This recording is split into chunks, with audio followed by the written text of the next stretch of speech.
Well, I don't know how to make that thing work. Uh, try again. Try, let's see, try the email. Let's see if that works. We got this Nightbot thing, email. But I changed my email, see, so that's kind of screwing up the works. Let's see if that'll work. Maybe. We'll figure it out soon here. All right. Let's keep that separate because we got a stack of stuff to do here. Did it work yet? No. Okay. We'll do it manually is what we do. Okay, there. Get this on that side. Anything yet? No. Okay. I think we got stuff there. I got a stack here, and it's big, and we got to get rid of it. So let's get to work. Okay, you got to see the screen. Oh gosh. There's no such thing as cleaning up this desk. Look at this. I can't. It's sedimentary, right? The deeper you go, the older the coins. It's crazy like that. Okay, let's see. We got a copper round. This comes from Liston. Here, we can zoom in. See how he's doing. Yep, I'll try that over. Get the black and glossiness on it. Okay. Just as good as we're going to get. I didn't check the camera here. Wait a minute. Let's run through there. There's nothing here. Give me something to look at. How about this one? What is it? It's a $50. Okay, let's look at it. Can we see it? Yeah, good. Okay, good. This works. Let's see. Q&A is on. That's not it. Nope, nope, nope. Q&A is on Thursday. We got to find out who the host is. I took last week off. Oh, did I press this button? There it goes. Is it working? Hey, Nightbot showed up. Well, good. Well, good. We can play with that again. All right. Let's see. Then we get to home. There. No. Wait. I screwed up. One moment, please. I'll be right back. Well, first off, let's just open the darn thing here. I got some mail here I haven't gone through yet. All right, where's the cutter? Look, it's a pouch. And it's soft. Ida Herring sent a pillow. Now I'm going to get in there without cutting it. I have an idea what it is. It's more packaging. Oh, yeah. And it's blue to go with my shirt. There. Ida has kicked it up just a notch. Look at this. Grungy t-shirt, old and busted. Look at this. A collared shirt. Look, it's got a collar on it. It looks like this. But it's got the Q&A logo on there. All right, let's open this up. Gosh, I hope it fits. I notice the longer this lockdown goes, the smaller my feet get because I look down and I can't see them anymore. But I'm eating good. Okay, there. Gosh, so many buttons. Look, I gotta show you this. She embroiders these things. She got a machine, right? She tells it what to do, and it'll embroider anything you like. Ta-da! The live Q&A embroidered. She did it on a hat, right? She did t-shirts for everybody. Look at that. That's on a hat. How do you embroider a freaking hat? I don't know. She does it. It's magic. I look great in it. Look how cute I am. Okay, we'll get back to work. Yeah, I got to go put a shirt on, so you guys stay right there, okay? And this thing's going to be warm for the next couple of months because summer has hit Florida. And when this thing gets warm, it doesn't want to focus easily. So brace yourself. I'll be right back.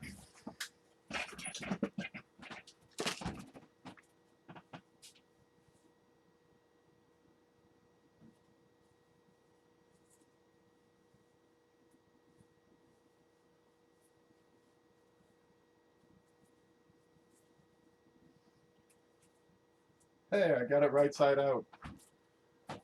Ta-da! pull up my, there we go. There, look how cute I look in this. Huh? Look, it's got a collar. Q&A, this is like pro quality stuff here. She does an excellent job. Man, you throw money at her, I bet you get her to do anything. Okay, my heart skipped a beat when you showed that proof Flying Eagle. Yeah, here it is. It's a proof. It's an 1856. Where'd you go? Here, look. Yeah. What's the date on that? 1856. It's a little bigger than a regular Flying Eagle penny. But what the hell? You don't get them in proof very often. That's a 1 ounce copper round, sent by Listed. So not quite the right reverse design. Actually, I've got a flyer here somewhere. What's this one? Here's one. Okay, give me a card. So we can compare them. There's the copper. And that's real nice. But here's a real Flying Eagle penny. You see the size difference? These are nice. These are really nice. Huh. What do you like? Old and busted? New hotness. All right, let's look at that under the scope. You ready? Hey, can we pull the scope up right here? Maybe. Yeah, look, there it is. Now this one's bigger. See, size matters. Okay, 1857, that's a flyer. Right, similar. Come on, oh, so get up here. Look at this, we can do magic. We got three cameras working all at the same time. Look at that, everybody move. All right, but this is a great reproduction. It's accurate to detail. I wish we could have it focus. That's good. That's good enough. But yeah, these weren't so popular when they came out. People said, that looks like a buzzard. Well, you got to realize it's the 1850s. Everybody's heading out west, and they saw a lot of buzzards. Mostly, you know, hovering on the party that went before them. But they said, no matter, we have hope. Here's the actual verse. 1 cent. Yeah. Okay, great little pennies. They're a little bigger than regular pennies. The diameter's the same, 19 millimeters, but the weight is like 4 grams. I just had that written down. Let me see if I can pull that up. What is the weight on that? Let's see. Here's the screen. There's the database. Flying Eagle cents. Okay, here we go. Yeah, what's the weight on those things? 4.67 grams. And they're 88% copper, 12% nickel. That's the old copper nickel. Okay, let's find my way home now. That button?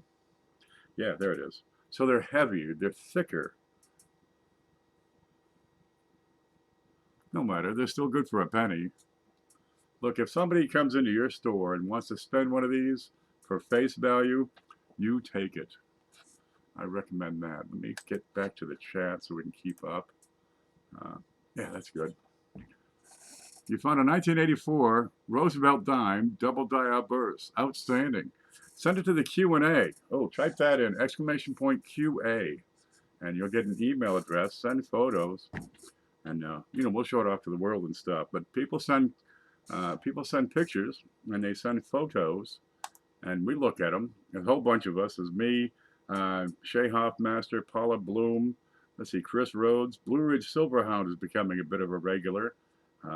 Let's see, Blues Coins. Frank, of course, he's like a piece of furniture. You can't drive him away. Let's see. CJ's working. I think we've lost him. He's working 2 jobs. Let's see, who else is in there? Jeff Stanley. Yeah. Who am I forgetting? I don't know, man. There. Okay, let's get this out of the way. Where'd this come from? That's it. Be right back. Need chocolate. I'm in touch. I need ice cream. Really, that's what I need. I gotta get out of the house, get to the store, get some ice cream into my life. All right, let's get rid of this button. And okay, we're on this. Yeah, there it is. Okay, for those of you who are new to this is the big show. It's freaking big. Dude, people send coins, people send cash, people send other stuff like this thing. It's not quite a coin, it's a copper round. And we put together one big fat package and give it away. It's that easy. Really, it's the cash donations that people send in that make it all possible. It pays for, shipping, some other little stuff that goes in, and more coins that we put in. There's Coin Dragon, there's Mantic. I see Dave Blakely, Numismatic Picker, Paula Bloom, Coin Dragon. Everybody's here. Everybody. That's what the big show is. It's a community-sponsored giveaway. You guys make it happen. If you would like to send coins in, and I've got a couple of emails I need to respond to with my shipping address, just get a hold of me on my email address, which is, what is it this week? Ken Peavy Mail. And let's see, if you need to get it, you can just type !, email. And this might work. Let's see if that works. All right, wait for it. There's like a 30-second delay before I start to see what I type. But it goes from me, then it's got to go over to Nightbot. There it is, kenpvmail@gmail.com. And, if you want to send coins, and people have been sending so much stuff, but they've been doing it for years. Years. What happens if something happens to me? What happens to all these coins? Look at this. I got this hutch over here. And all those packages, well, not these two. Those have to go out. And I got some more stuff I got to package. But like the big boxes from Galaxy, we got boxes here and boxes. I got another stack of boxes. Then we got the paper packages. And then there's more stuff like up here, right? There's like a red box and some. It's nuts. It really is. People have sent so much stuff. All right. I have left instructions if something happens to me. But my brother's going to send all this stuff to somebody. Yeah. So brace yourself, Shay. Yeah. I got directions here somewhere. What else is, where's my notes? I've lost my damn notes. There we go. Oh! Oh! What's that?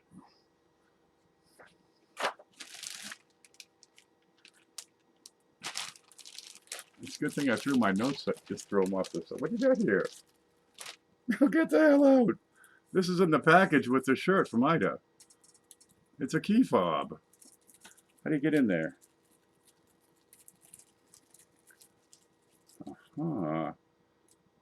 Look, it's a coin Q&A keychain. Dude. I'm going to play with this for like hours. Whoa! Don't do it. Okay. No more of that. She took the logo, put it in a piece of plastic, encased it in plastic.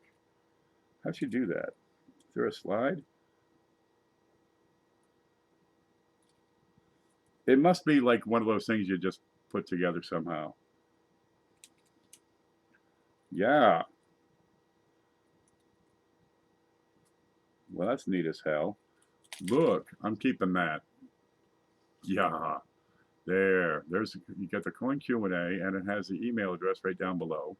That's better than a business card. Wow. We could print those up.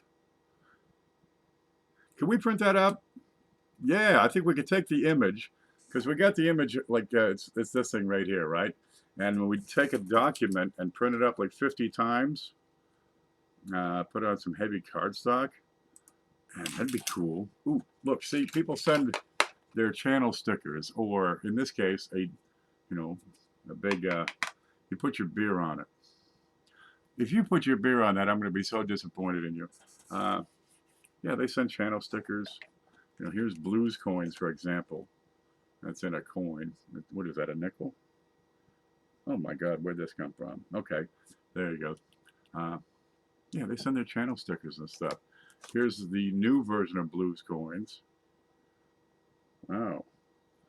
Yeah, that's pretty slick. Okay, here's Paula. Here we got, oh, look at this. I got a whole pile of these. I've been keeping them now. So we got Coin and Card Hobbyist, Cheapskate, Doug Reese, SJ, a little Coin and Card Hobbyist. Who's this one? It's Me, Brian, Dirt Nerd, SJ, Pour Me Metals, Value Hunter. I have trouble keeping that one right side up. That is right side up. Then you got the nitrate family, right?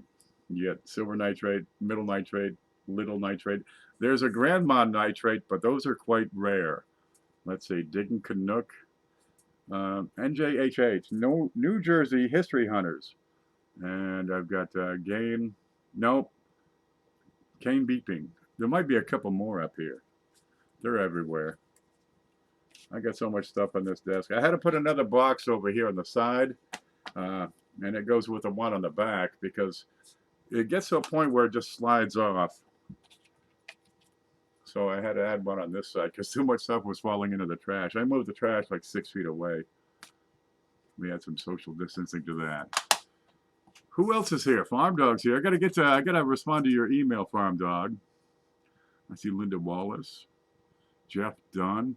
Okay, there. Okay, let's get started. Look at that. That's slick as hell. I'm gonna show that out for a little bit. All right. If you would like to send coins, get a hold of me. My email address. Okay. If you would like to send cash, because that's just as good as money. From time to time, you'll see a PayPal link pop up over here in the chat. And the more you send, the bigger the package gets. Now, if we get, where the hell those go? I had one.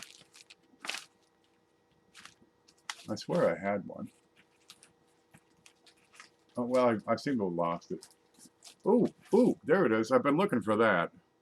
Look, it's me on a stick. It's like a Kensicle. All right. I keep that, too. Here's one. Here we go. Okay.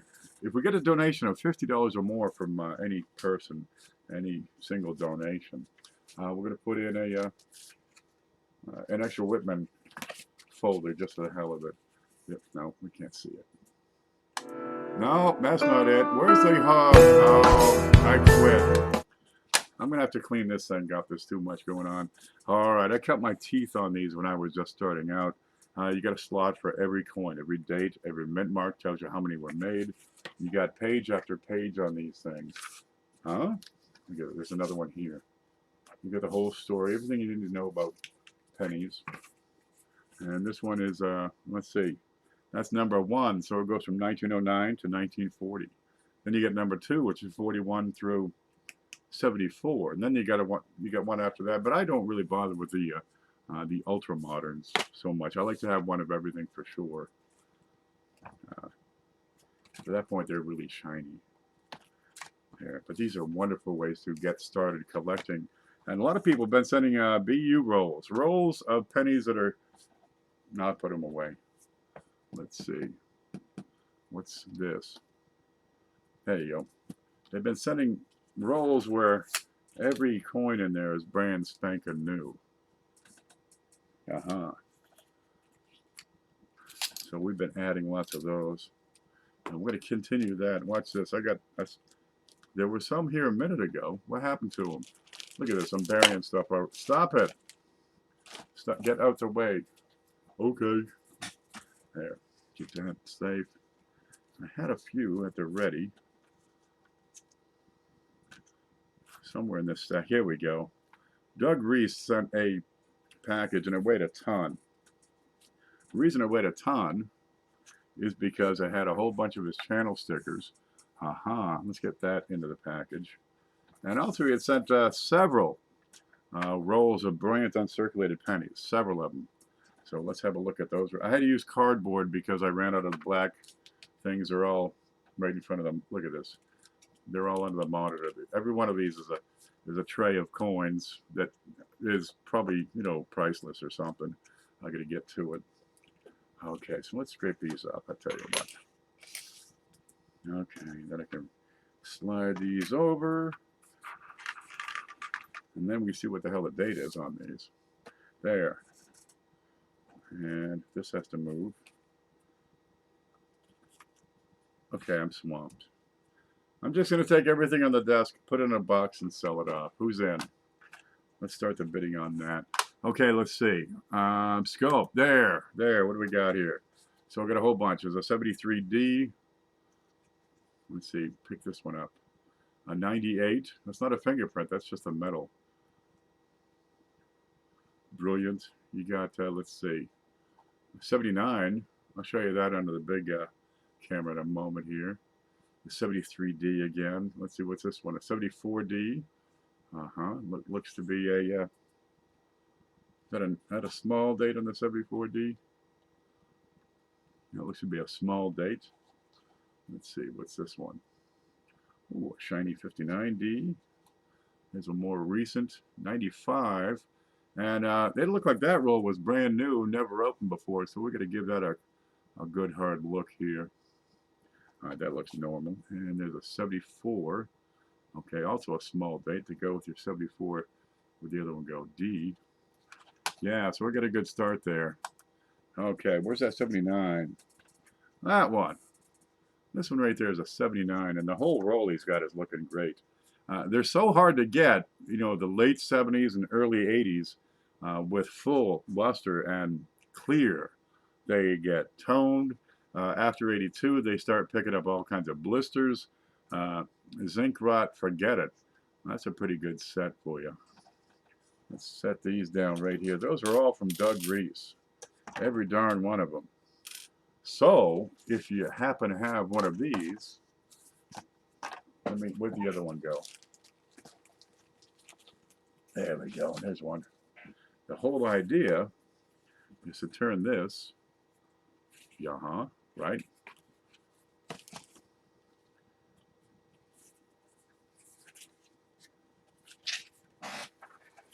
Into this. There, where you got the collection and every darn coin is, you know, screeching hot. Yep. This is what coin collecting is. It's freaks, right? There's a coin bug out there, and if it bites you, scratch that itch. You get every date, every mint mark, and you get the best one you can possibly find. I mean, the very best. You want to see them brilliant, red or pumpkin colored, I suppose, right? If it's copper nickel, the clad coins, you want to get that original cartwheel luster on there, right? See how shiny that. No wear, no marks, no toenails stuck to them, just sharp, right? Here's one. Look at this. This is what you want to try to get. Is a coin that is as close to perfect as possible. This one is certified by PCGS. This comes from Trey Jones. Okay, now here's a lesson for you. Pay attention. This is a 1970 D. Now, they made the half dollars in silver, right? Up until 64, they were 90% silver. Starting at 65 and through 1970, they were 40% silver. So you got metal content here. And this is a proof. Real shiner. Great cameo on there. But the grade here is disturbing. What happened? If you could focus, that'd be just... Okay, let me put something black under it. All right. And he sent this one along with a whole bunch of other stuff. Here it is, 1970, not D, S. Yeah, because it's proof. Yeah. Okay, genuine. They did not give it a grade besides uncirculated details. It's got a scrape on it. So somebody went and spent, what are we talking, 17 bucks? They spent $69 for an annual fee to PCGS. Plus, to get this coin certified, they spent another 16, 17 bucks, plus the shipping and insurance both ways. They're probably into this coin for, how much would you say, 30, 40, 50 bucks? If they didn't certify it themselves, they paid a little bit more, but it's got a scrape on it. Scrape, and you can see that on his face. I'll put that under the scope so you can see it better. You see this all the time, especially in the Facebook groups, sometimes in some of those forums. Guy says, I got this really shiny coin, and somebody comes in and says, you should send that in. You should get that graded. Here's that coin in question, and you can see the scrape right across his face. Oh, Jesus. If the person who sent that in was taking the advice of somebody who said, you should send that in, well, they shot that money all to hell, because this scrape across the face pretty much removes all the numismatic value. It's still good for silver, right? It's still a good hole filler. It's a 70S. There's your mint mark. It's still a proof, but it's got troubles. It's a problem coin. You won't get anywhere near what this coin would have got if it hadn't had the scratch. Yeah, it's scraped right across the top of it. You got to consider certification to be an advanced skill, right? You should be able to grade that coin accurately before you send it in to be certified to PCGS or NGC or ANAX. I have a pawn shop that is selling an 1894 O barber dime for $70 in rough condition. Is that a good deal for a key date? I'd have to look that up. I don't know of anybody who memorizes 60,000 coins in 10 different grade value ranges and spits them up, but I bet you Ken Potter could do that. I could actually look that up. Okay, 1894 O barber dime. Let's see, let's go screen. Okay, and rough condition is what he says. All right, I use Numis, coinprices.org, and let me give you the link on that. Here's copy. I'm going to paste it into the chat. There you go. So this is what we're looking at is coinprices.org. Numis Media, FMV, fair market value. So you got a barber dime. Let's go there. And let's pull up the grades. This will give me the grades from good all the way to MS 70. He's got an 1894 O right there. Rough. He's got $70 on it. Okay. Well, in good for, it's a $70 coin or so.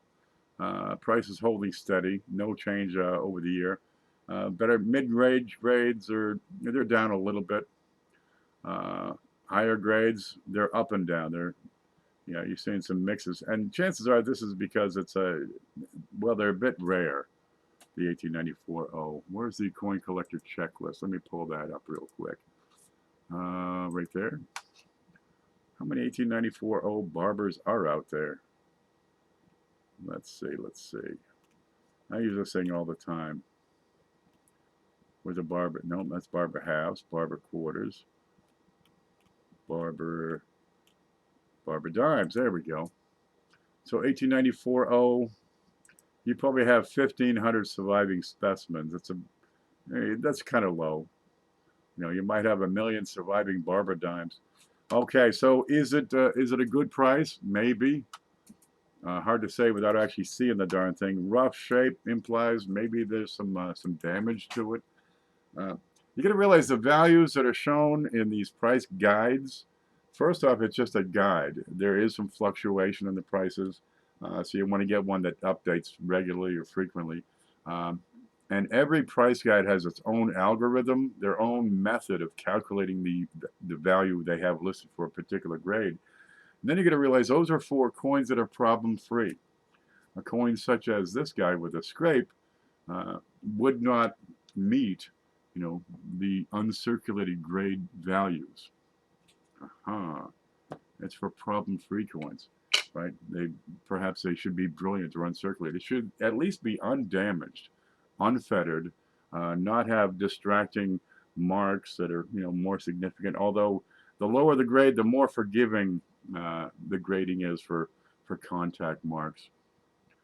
Gray sheet good is $50. Okay, gray sheet is going to be dealer values, a dealer to dealer, a wholesale values.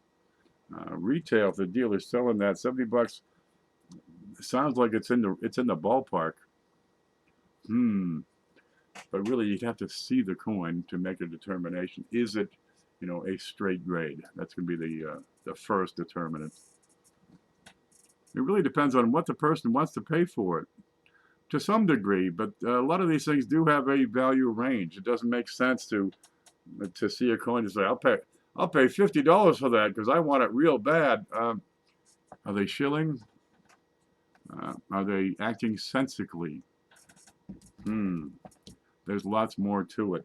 If you're a determined buyer, you'll be shopping around. You'll familiarize yourself with the values for particular grades and dates. And why would you spend more? Are you going to spend $20,000 on a Ford Pinto from 1973? Probably not. Well, there we go. This comes from Trey, and we're just going to put that in to the package. Great little filler, nice piece of silver, and it's in a little PCGS slab for you too. Ooh, look, we got a winner. Oh, I had this set aside. D. Reese sent this in. I love it. And he said, if trolls show up. There we go. This is a website. It's called No Fucks Given. There we go. Let's see if we can see what the hell that looks like. Aha. I thought I'd put that in because he said, put that in if the trolls show up. Look at this. Where are we? If we can see that. There it is. United States of No Fucks. Spin on this. There you go. So if you don't give a fuck, here's the coin for you right there. 0 fucks. We're allowed to swear on YouTube. You can't do that on network television. Now they got a website. It's called zerofucks.com. Zerofuckscoin.com.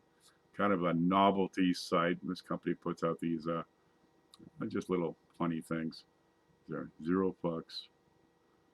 Kind of nifty. So I thought we'd throw that in. Oh, no, you got to turn that up so we can hear it. There you go. Okay. So thank you, Doug. You really did us some justice there. All right, more from Trey. Look at this. We got some other stuff. He had a coin collection. I guess he had taken apart, and we got all kinds of coins that are in holders. I can't see the date on that. That's a 1964 penny. Pretty great shape. Over here, I got a 2005 Denver. Every bit of original luster, so you can put together a more complete set of Lincolns here. But look, he sent this. I just think this is the grooviest thing. We get people who collect all sorts of things in the hobby. Perhaps they collect coins. Maybe they collect silver. Maybe they go for some of the exonumia or the numismatic propaganda type stuff, right?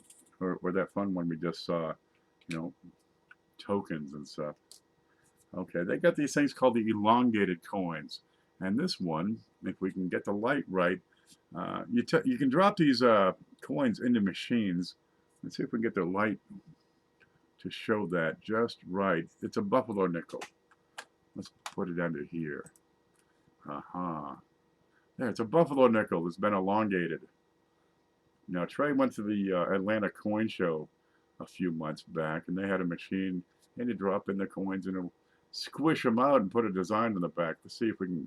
No, we're not going to make out a date, unfortunately. It might be 1913, hard to say. But on the back, we have, what you got here? 1992, 2012, 20th anniversary. OHNS. You ready for this? Okay, I guess he had this from before the Atlanta show. www.hobonickel.org. What's OHNS? Let me tap it down so we can see the bottom, because it was in between the mylar. There we go. Oh, that's the website. OHNS. OH Numismatic Society. Ohio Valley. I don't know what OH means. No matter. Here's a hobo nickel design pressed into an elongated nickel. There. You don't get those every day. Hey, there's Boo. How are you, baby? It's good to see you. We're just giving stuff away. Is that like ohms? No, that's a different, that's electricity. All right, look what we got from Blues. Blues sent a giant package. Honestly, I haven't gotten through it. There's some neat stuff in there for sure, but we pulled out 2 right off the bat because they go together. All right, what you got here? He sends a nickel, and over here I got another nickel. I got a 1938 S. Pretty darn good shape, I got to tell you that. So we got a couple of early mint marks. This one is a 1939 S. There we go. So if you're putting together sets of Jeffersons, these will be hard to find. You can find them, but they're gonna start getting tough. Let's look at that under the scope. 1939. There we go. We see the mint mark is over here to the right side of the building here. 1939S. And here, great shape on this one, I think. Got all his hair, looking sharp. Great shape. And there's your S, the first S Mint Jefferson right there. Aha, better take a look at those stairs. You got a design variety on the reverse on these. And it comes down to the sides of the stairs. Where's my stick? Here's one. Okay. And we're putting this in the diagnostic manual. There's the reverse of 1938 and the reverse of 1940. And it comes down to the stairs and the portico and the sides of the stairs. These will be quite sharp on the reverse of 1940. That's what we're going to be looking at. Oops, I was on my other channel. That's okay, Cajun. We know who you are. Let's get back over here. Well, if you're going to put together a sets of these, you can find most dates. The 40s, the war years in particular, are going to be tough. And the 38, 39 are going to be tough. Maybe some of the mint marks, but with the 50D, for example, is going to be tough. But these are going to be two of the toughest ones for your set of Jefferson nickels. And we got those from Blues Coins, so we thank you so very much. Let's see, ketchup. I never check for them. Some of them can be good money. They've got to be in decent shape to be able to determine if it's the reverse of 38 or the reverse of 1940, because once you take away the stairs, it gets darn hard to tell. So they're typically in better shape. Let's see. I got one from Hoogie. I searched and searched, and I finally found the darn thing. I've been looking for it. Here, look at this. Hoogie's Hobby Shop. Not too many people have those little holders. What he said, oh my God, look at it. He sent an upside down Morgan dollar. Believe it or not, look at this. Both sides are upside down. Huh?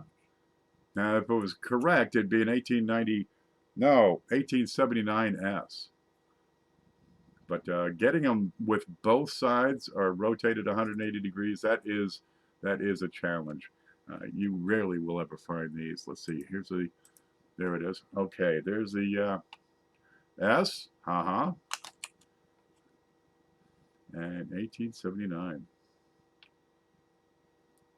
Oh, okay. KG Coins, glad you sent him email. Make sure when you send email that you spell my last name right. Sometimes you leave out an E. There's like 3 vowels and 3 consonants. There we go. So I got a great, wait a minute. What? Never mind that part. It's still a hell of a Morgan dollar. Look at that, 1879S. And he has it listed as XF. You know, any collector would be proud to have a Morgan dollar in their collection. Honestly, it takes a while before you start getting into the level where you start buying coins, right? Where you're going to spend 20, 30, 40 bucks on a coin just to get a filler on some of these. Morgan dollars are a wonderful coin. They're big, they're gorgeous. The design is just wonderful. It fills up the entire coin, and that's on both sides. Oh, check out the script on In God We Trust. You got a Gothic script on that. Where are you here? Yeah, it's the only coin that has it like this. Isn't that wonderful? I think the wings are kind of square. They seem too rigid to me. All the eagles I've ever eaten had really fluffy feathers. I mean, all the eagles I've ever seen had really fluffy feathers. Yeah, we'll put that over here beside the buzzard.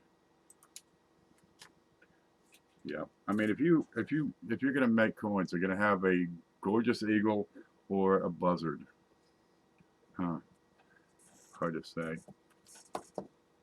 What is a consonant?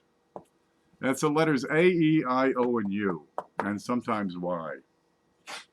You can buy it well. What do we got here? Just a few extra flips and some wrappers from Liston.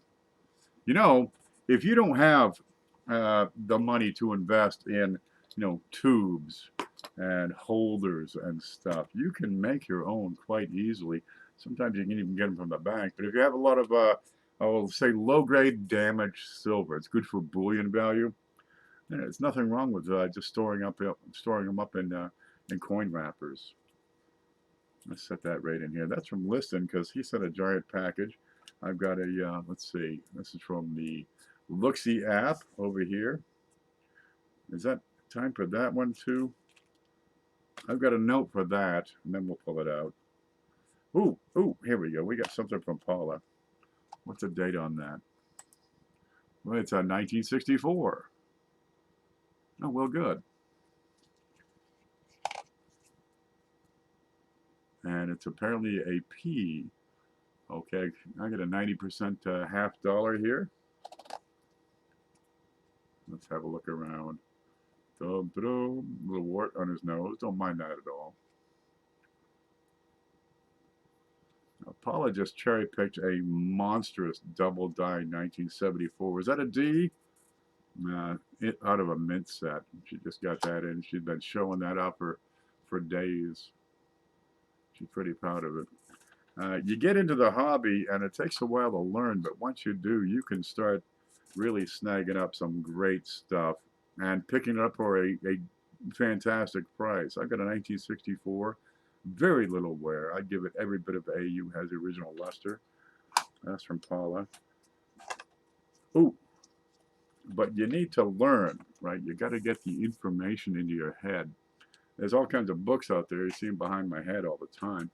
CFA wrote a recent novel. It's a great little piece, and it's the CFA Field Guide. You're going to find a link to this right down below, or just type in !CFA. Now, I had picked up a few of those during a stream, actually during a big show, and we went over and just, picked them up on Amazon, show how easy it is. And they showed up. And he'll tell you what to look for on lots of coins, lots of issues. And this will be an introductory level book to start to learn about the hobby. But what was it in there? He just talked about a fellow who,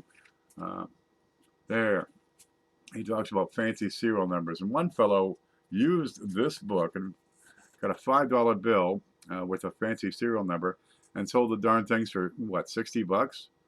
Yeah, Ida has the book. It is awesome. There it is. Keep checking that change. It's a CFA Field Guide. And you got a picture of CFA and Mrs. CFA. And you got his, look, you got his hologram sticker here. I'm going to put that in. And you got a business card. So you can write to him and say, dude, love your work. All right, let's stick that in right there. And if you want to, you can take the sticker and just put it on the front or, well, put it on your bumper or whatever you like. We'll stick it right in there for you. Keep it fresh. All right, I need a place to put that. I'll stand it up over here to the side. That'll work. There. Oh, I got to get that. I'll do it this way. There. There. There. We can give CFA a shout out. He usually has a show right before I do on Sunday nights on the Coins for Amateurs channel. KG says, hi Ken, just resent email for address. Okay, I'll get to that after the show. I don't often stop the show to answer email. It's bad luck. What you got here? It's red. It's white. It's blue. Legendary is the term I hear used to describe Linda Wallace necklaces. There it is. Being a red, white, and blue. Anybody want to guess what the date is on that? That'll be a bicentennial Kennedy. Real looker. There it is. Bicentennial design. Stainless steel bezel. Yep. Give that to the love of your life. I'd give it to Ida. There we go. That's a coveted Linda Wallace necklace. You can't buy these. Can't. Bet you can win them. There it is. Ta-da! Who won tonight's big shot? The sponsor spotlight on CFA. I was getting ready, so I missed that part. I tried to type an answer real quick. That's not webbing. No, Dave's not here, man. There it is. Let's get that into the package. One person's going to win all this stuff, and we are just getting started. Let's keep on going because we haven't checked the cash yet. Now, if we get a single donation of $50 or more, we're going to slip in a Whitman, brand spanking new Whitman folder. Oh, and I got to clean off the desk some. So, I don't know if I've read this one. No, I'm sure I haven't read this one. It's a January edition. Well, it's not really old news. This is the numismatic news. Let me get over here real quick. That button. There, move this. Okay, it's a magazine. It's a dish rag. All right, numismatic news is a wonderful piece. It's just chock full of information, articles about coins, coin advertisements. I talk about coin shows, coin events, recent releases. Every quarter they put out a price guide too. Let's see if I chop that one out. I took one of these. Yeah, this one is missing one page. Yeah, I took the BU roll prices and stuck it up on the Facebook group, the YouTuber coin community group on Facebook. But everything else is in there. So you've got the quarterly prices, and you can compare these prices with, say, Numis Media, Numis News. There you go, and see how accurate. You're going to find there's a pretty good matchup. But we're going to try to get one of those in. Where are you here? Home? Yeah. Okay. Numismatic news. This costs about 30 bucks a year, and you get what? 40 issues or some darn thing a year. Here. And if you want, it'll have my address on there. So just, send coins to that address. Yeah. Let's get that in the package too. But I'm going to set this over here. Yup. Makes great packaging material. Lots of padding. All right, what do we got? We got more stuff from Blues Coins because this package was so darn big, I didn't know what to think. So I figured, okay, let's put a bunch. I've got the last coin from his last box right here. I've got a 1970S Jefferson nickel, and it is every bit of beautiful. That's original luster. It is uncirculated. Fantastic shape. And he had sent some of these, and I just love these. Because I'm a sucker for big pieces of copper. It's old. This is a 1912H penny. Ta-da! Look at that. That's who is that? George? No, that's George's old man, Edward. Let's take that out and have a look real quick. This is a piece of British copper. Okay, on the back is Britannia, and for the longest time I thought she was in a wheelchair, but that's really just a shield. No matter. So I guess she can walk. We're happy about her there. There's a 12. And you got to look over at the side and find my toothpick. Let's see. Here it is. And you have H. Dum-da-dum. Which is the Birmingham Mint. What? Should it be a B? Well, it was a private mint. Still is. And it's owned by Heaton and Sons. And it's in Birmingham, England. There it is. And here's George. No, sorry. No, it is George. George 5. Man, there's so many of these British guys. I can't keep. Look, I got my my head around the U.S. coins, but it is a pretty hefty piece of. What's that $50? Here's Paula's $50. That's a pretty hefty piece of copper right there. Imagine walking around, you got 10 of those in your pocket, and that's like a dime. Yup. And that's a day's pay. It'd be a stack this big. It'd be beautiful. Well, there it is. Let's put that right in there for you, too. Because, well, there's nothing wrong with non-U.S. coins. Mostly on this show we deal with U.S., but we do get some occasional foreigns in there. So let's put that back in the holder so we don't lose it. And that's from Blues. He sent a whole bunch of those things in. But look how dark they get because they're heavier on the copper. Okay, from Liston. What's this one? Oh, this is an oldie. I can't even read the date. Let's see if we can see the date on this. You ready? And Liston sent this one in because he's crazy. He's sick with this. Right there. Okay, it's in 1866. Aha. Here's an oldie. There she is, Liberty herself. She got the nurse's hat on. Got her hair tied up. This is an old 3-center. 3 cents. We have some obsolete coinage here in the United States. We have half cents, 2 cents, 3 cents. Right? We don't have 4 farthings. Right? We don't have shillings. But the 3 centers, they made them in silver and they made them in nickel. This is the 3-cent nickel. About the size of a dime. Let's see if I got a dime. Have we got a dime here? Here's one. Let's compare the dime. And put them side by side. It's about the size of a dime. Yeah, well, it's 3 cents, and you know, it's made out of nickel, so it's about the size of a dime. Kind of a nice little thing, but you don't get these too often. I love it when these come into the big show, because now you get it. You know, you're stepping back into the Civil War era. Honestly, coins after World War II are so common, they probably won't draw a huge premium unless they're in fantastic shape. There are a few dates, some varieties that can draw a substantial premium. But for the most part, if it's been circulated, it's not going to be worth, you know, too much. A lot of people don't know much about their coins, but you got to understand, after World War II, production on everything in the world just went through the roof. You got into peacetime. We'd done a lot of mechanization because of the war, and well, just the general pride and joy of not being at war. Everybody was having a good time, and the economy really took off and soared. So mintages on coins after World War II really went into the stratosphere, hundreds of millions, and then into billions.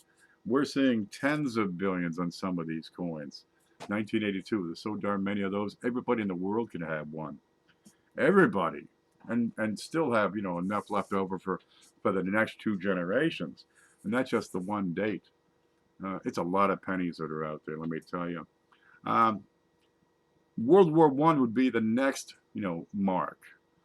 Maybe your mint marks on some of the dates in between can tend to be pretty rare. But before World War I, again, you had to make a leap in technology and production to handle a war, to handle the needs of the war. And well, for a little while after the war, the economy picked up, except in wartime, you know, post World War I Germany, which was that's another story altogether. Let's not talk about the Weimar Republic right now. But before 1900, the mintage really start to shrink down. It's not just the mintage, but the surviving population really starts to drop. There's nothing wrong with 20th century coins. I've got lots of them. I try to get more. I'd like to have all of them. I'd like to have all of them in really great shape. But when you get before 1900, the surviving population really drops fast. And the surviving population, particularly of higher grade coins, drops real quick. There's some dates you might only have, you know, 1,500 or 2,000 specimens surviving, and only perhaps a few hundred in really high grades, uncirculated grades. And sometimes it's only a few, you know, 5 or 10 or some darn thing. So we get these older coins. That's a real, whoa! Don't drop them. Try to look at that. He's got an acrylic holder. Good man. There. Give him good protection. These are the coins that are really juicy, the really desirable ones. I mean, anybody can get a oh, what's this one? A 1998 penny in pretty good shape, right? But to get one of these, this is the kind of thing you're going to show off to your friends and say, look, my dad could beat up your dad. There's proof. All right, what you got here? I can't put this in. I got to get another one. Give me just a moment.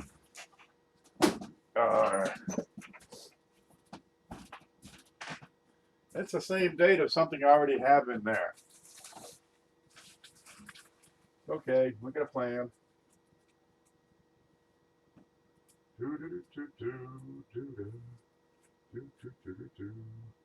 This will work. This will work just fine.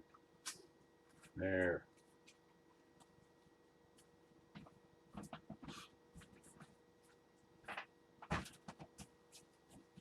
I must not have been paying attention.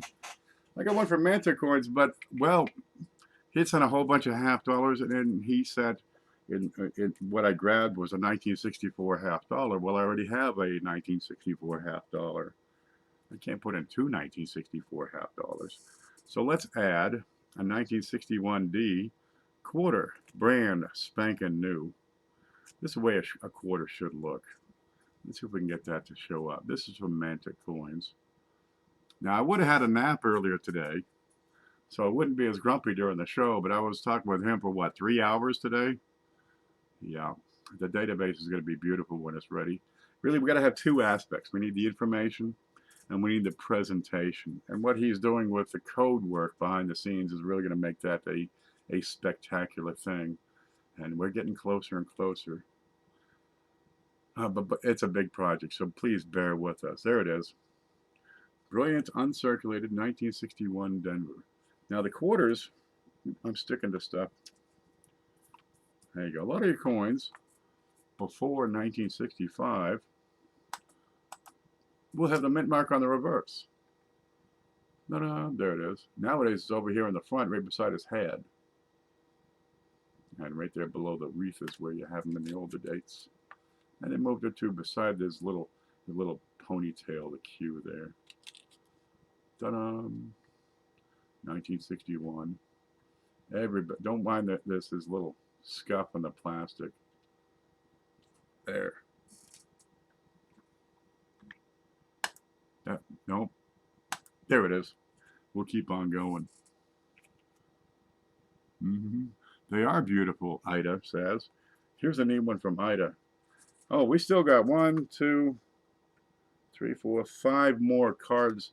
5 more of these. I call it a card because I stack everything up on these cards so I can get to it. I still got 5 more. So while I'm doing this, take a moment, get over to PayPal and send some cash, really, and support the show because we're going to take the money, right? We're going to take $20 off the top, and it's going to pay for shipping all this. It's going to pay for holders. It's going to pay those pesky PayPal fees we have to endure.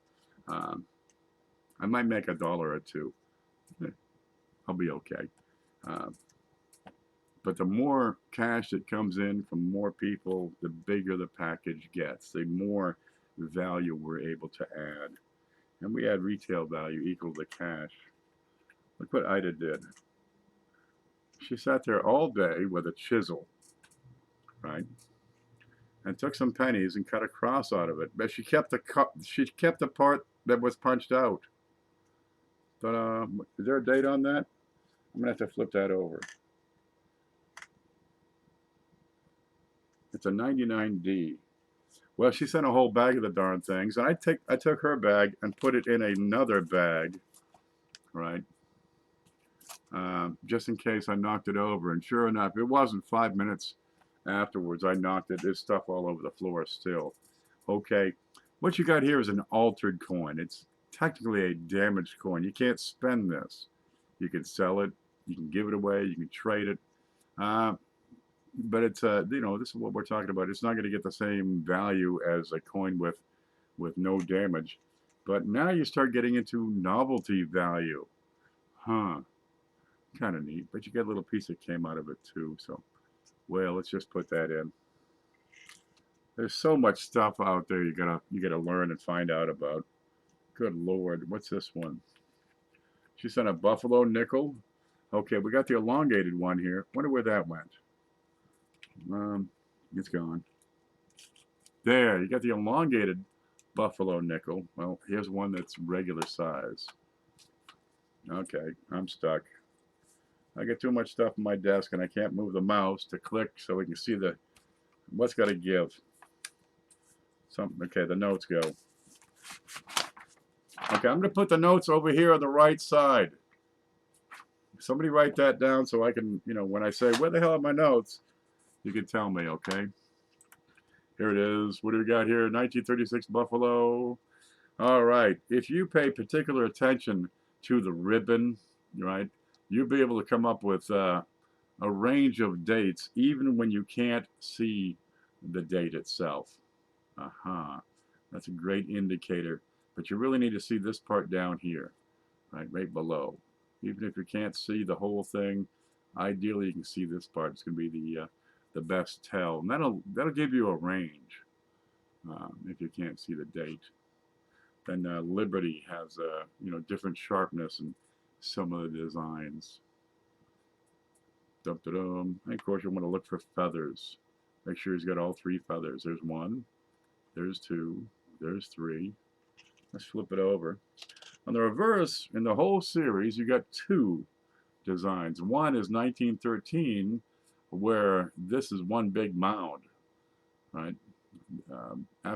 During 1913, they took it up because the relief was such that it was wearing off real fast, so they redesigned it and depressed it. And this is called an Xorg if you watch Hoagie's show. Okay, we got some horn here. Okay, right in here you get a little clash. This is the bit under his chin, is this V-looking raised bit here. And you got pretty good separation of letters. Fantastic relief on these buffaloes, but because the relief is so darn high, they wear terribly. Of course, back in the day, in the 30s, yeah, a nickel was good money. Buy a loaf of bread, take it to the movies. What's that under his chin? There, see this right here? This is more clash, what you're going to get from up in here. And go with it. It's a common spot for a clash. But hey, you know what you can get done with a buffalo nickel and a teenager? You name it, man. I hope you're having a yard sale because they will haul everything out and put it all away when you're done. Okay, we got the buffalo from Ida Herring. Thank you so much. From Galaxy 471. And we got a couple of, what is it? I can't see the dates.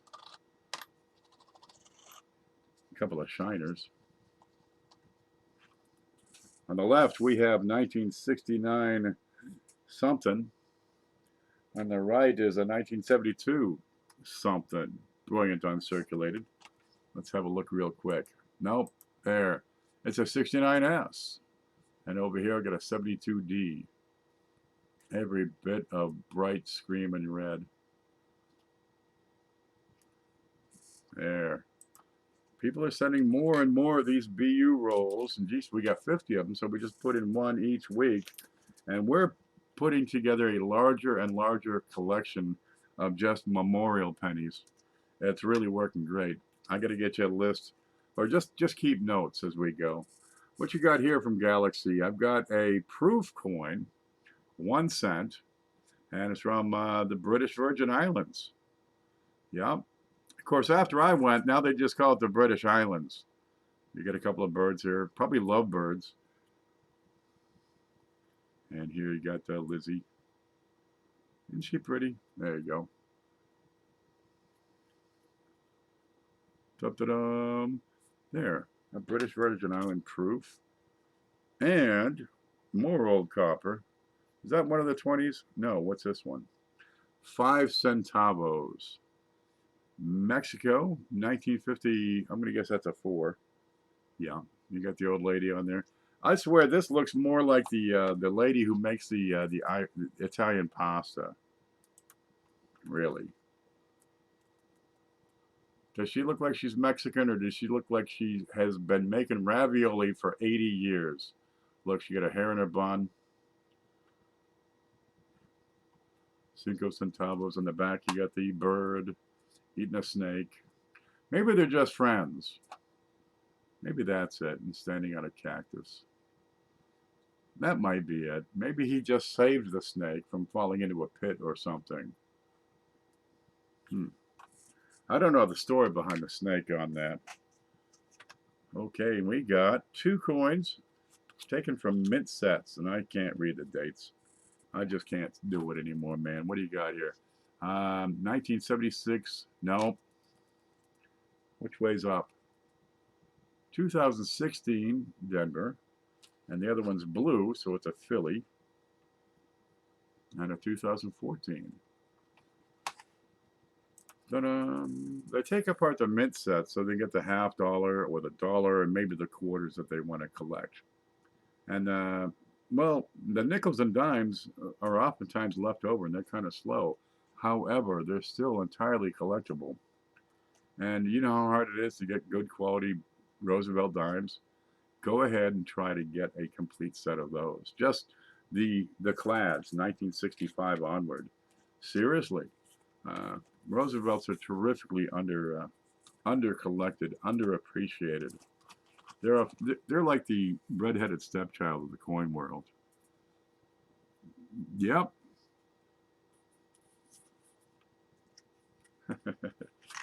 Okay, where's that one we had go? I'm going to pull that back out.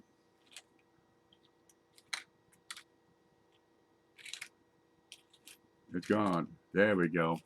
Let's put that up for some chow. There you go, baby. Now, who's this from? No, we got, oh, it's from Cindelicious. Cindy. Cindy's been away. She's been taking, life's been on the way. Sometimes that happens, but she's back. She's coming around. She might be here tonight. Cindy here? Look, I got a couple things from Cindy. What you got here? I got a brand new 1962 nickel. Beautiful shape. And a 1967 penny. Got a couple of spots, but you really don't see those in real life. Let's look over here. Ta-da! Now, I'd have to check the nickel for a mint mark, but the penny would not have one. 65, 66, and 67, there are no mint marks. Okay, what's that on the nickel? The nickel is also a P. That's not it. There it is, also a P. I got a couple of contact marks. Don't let that stop you. Let's put that in over here.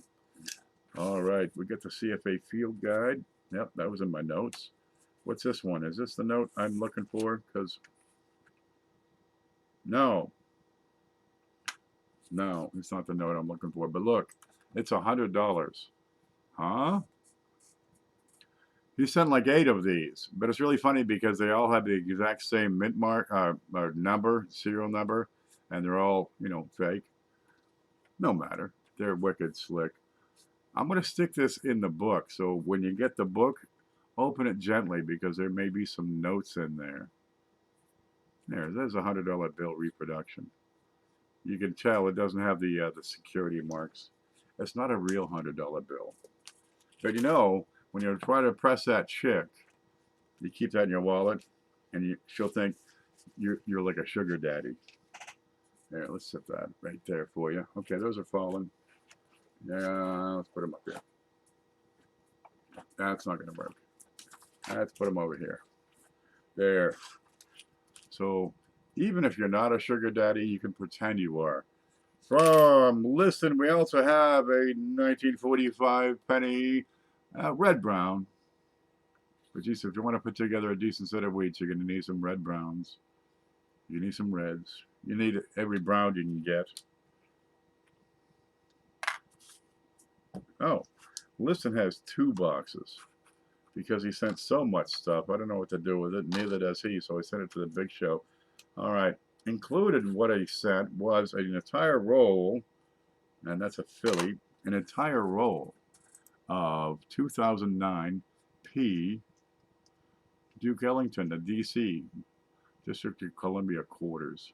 And we've been looking at these to try to see if we can find any clash marks or double dimes. And this one looks normal.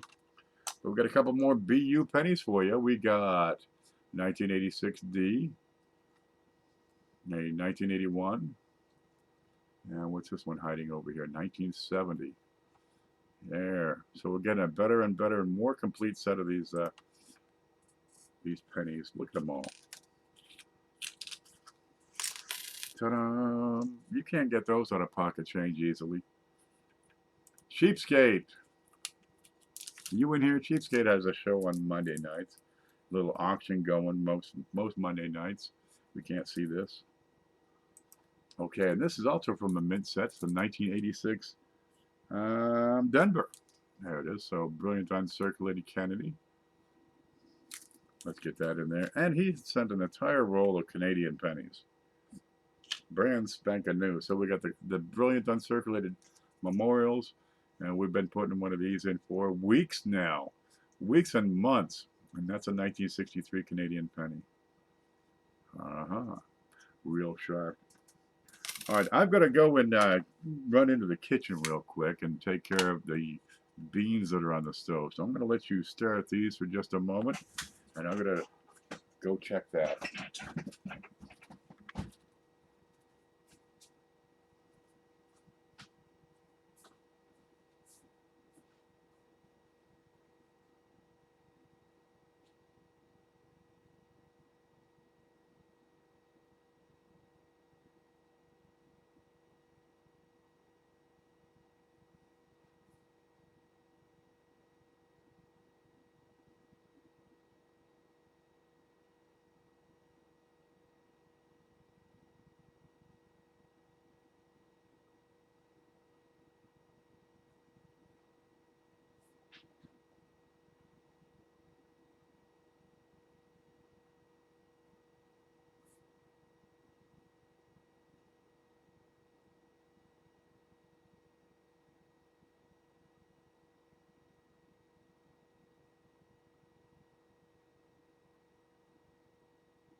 There. You know, I never used to burn my beans when I was young. Now I've got to stir them 10 times a day. Stir the pot. It's stirred, baby. Okay, Doug Reese. Where's that note I had? I got a note that tells me who put this one thing in that I'm trying to find. There it is. Oh, Liston sent this. And like 7 more. And it's just a roll of wheat pennies. It's not opened. I don't know what's in there. You don't know what's in there. I don't know if he knows what's in there. It's just a roll, and we figure it's probably wheat pennies. Because there's a wheat penny on the back. So when you open that baby up, well, hopefully there's 50 different ones in there. Chances are there'll be probably more like 30 to 40 different. You might have some duplicates in there. But everybody loves going through a whole bunch of wheats. Okay, what was this? Okay, from Doug Reese. He had sent some other things as well, but here he sent a whole roll of 2018 Ds, brand spanking new. We'll round out your collection with that. And Bill J. Okay, we got a 1972. Now we got no, there's a D, and I got a 1972 Lincoln. Screaming hot. And he sent a nickel. Look, it's from Bill J.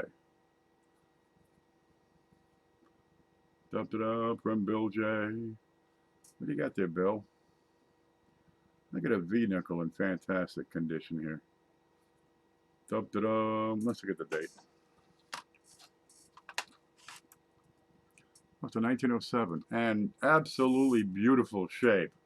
I'd give it XF, but it's got a couple of issues. Right across the head, you get a bit of a scratch, but the details are delightful. And we'll go around and take a look. You got all kinds of exquisite detail. Full Liberty. You got the flowers in her hair. Yeah, they had hippies back in 1907.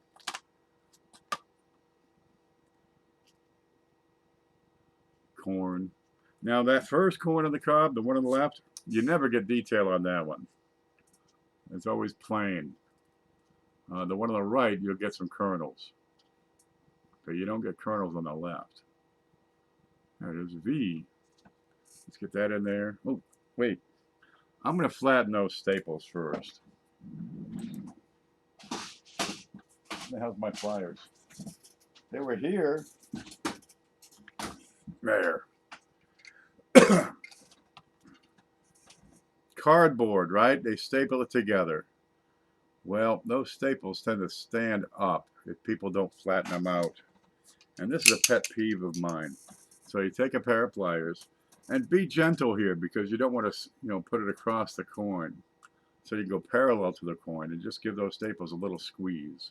See that? And it'll flatten them right out. And then they don't stand up anymore.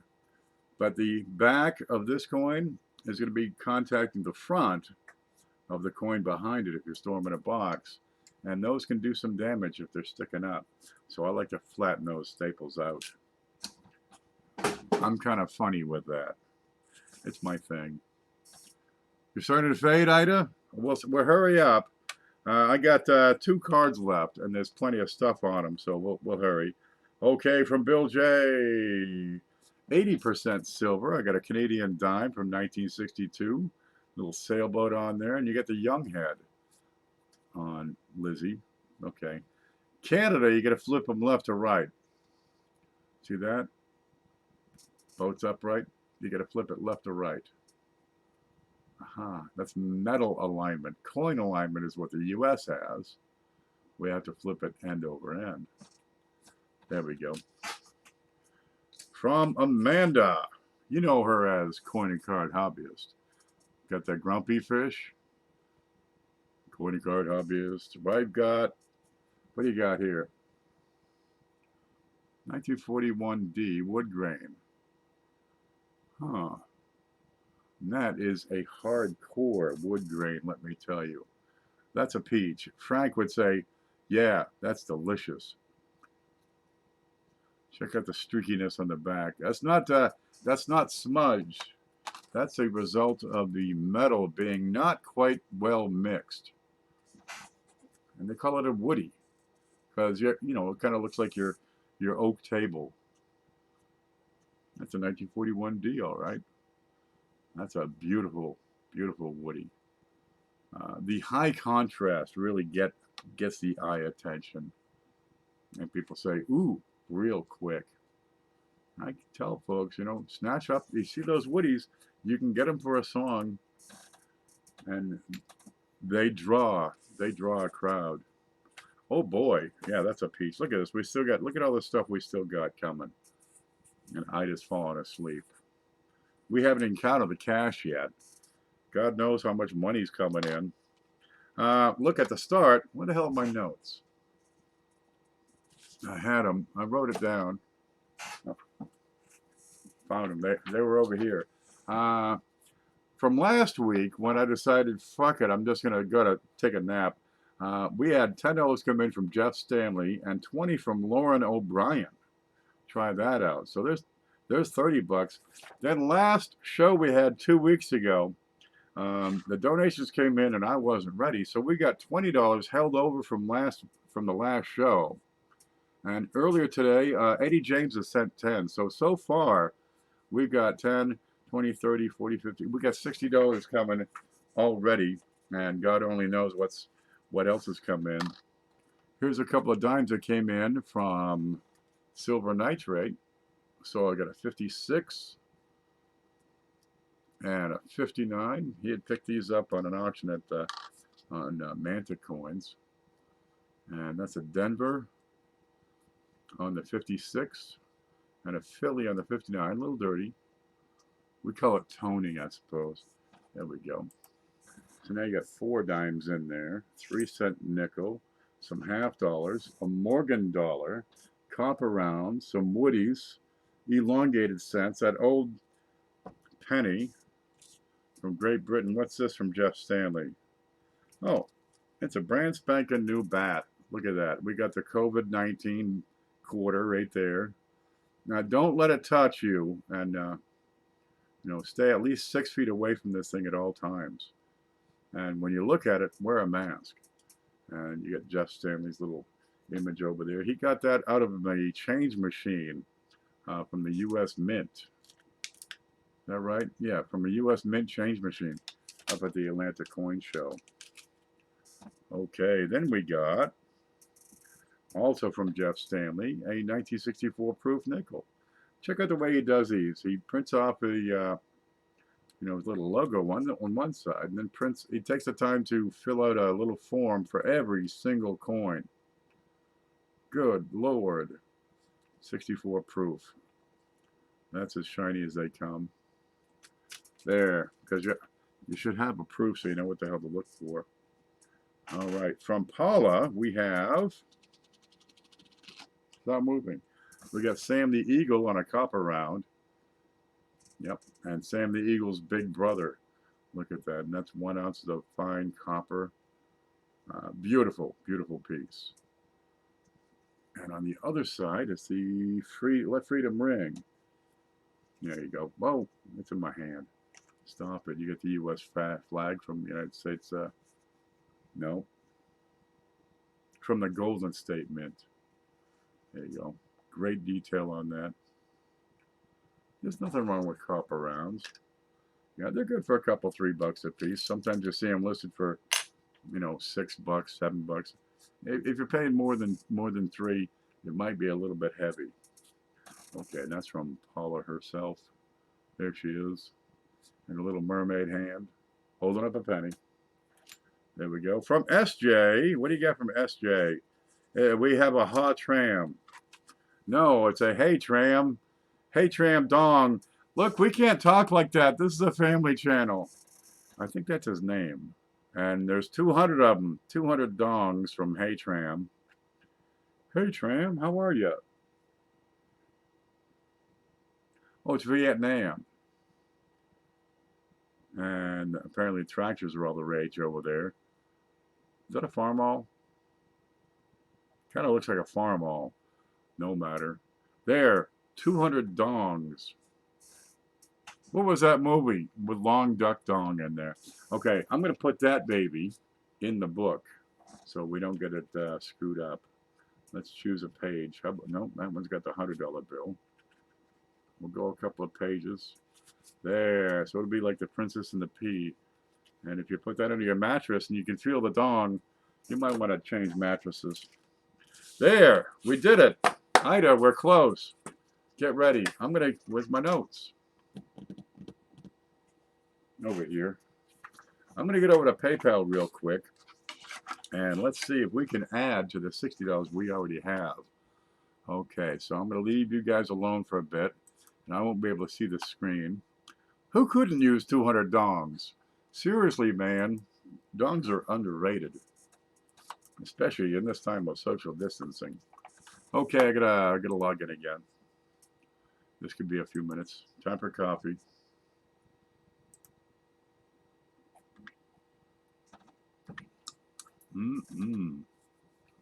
Good Lord, look what happened. I'm going to have to go to the next page over. So we got 60 so far. There we go. We got the next page, and I got to find my way. We ended up with Eddie James. There's Eddie. Then from Frank Waddell, we have $5, and I can't read that. Just does Biggin Chow. Fur das big. I can't read these fonts, man. That's no problem at all. We're going to take us $5 and thank him so very much. And that's from Frank Waddell. You know him. You know of him. You cannot live without him. It's Coin Dragon. From PAB. And she says, don't say my name. It's from Anonymous. We have a $25 contribution from Anonymous. Anon. Yep. From Manta Coins. I know I can say his name. From Manta Coins, we have a $25 contribution. This is building, guys. This is building real. We have several more above coming up. Okay. From Anna Hutchinson. And the note says, for the big show, we have a $5 contribution. Thank you very much, Anna. From Blues. From Big Show Blues, we have an $8 contribution. Bill Yates jumps in with $5, and he says, You have a pack on its way for the big show. Woohoo! Thanks, Bill. That's 5.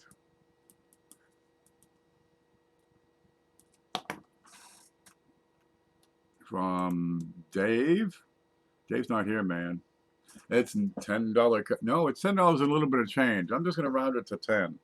That'll work. $10.42. And that's from Dave Carlisle. And from Jonathan Smelko, he says, thanks, Ken. And it's a $10 contribution.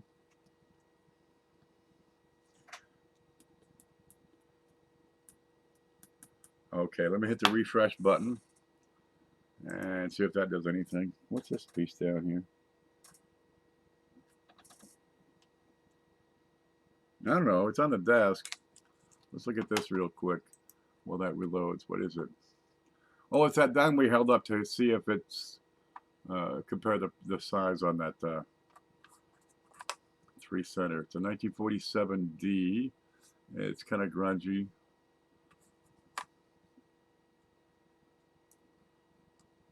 That's not too bad. Why don't we just throw that in? There's a third silver dime. We got silver dime, silver half. Let's see, silver quarter, silver dollar.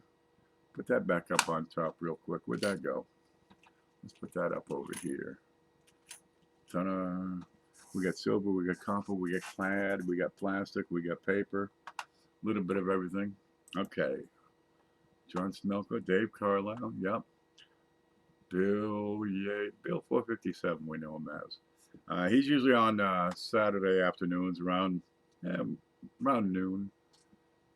We got Blues, we got Anna, we got Mantic, we got Anonymous, we got Coin Dragon, Eddie James, there we go. Okay, add it up. 60, 5, 10, 15, 20, 25, and 8. Okay, that's going to be math. 33, that's 3, and carry the 6 is 9, 10, 11, 12, 13, 14, 15. We got $153 to put in.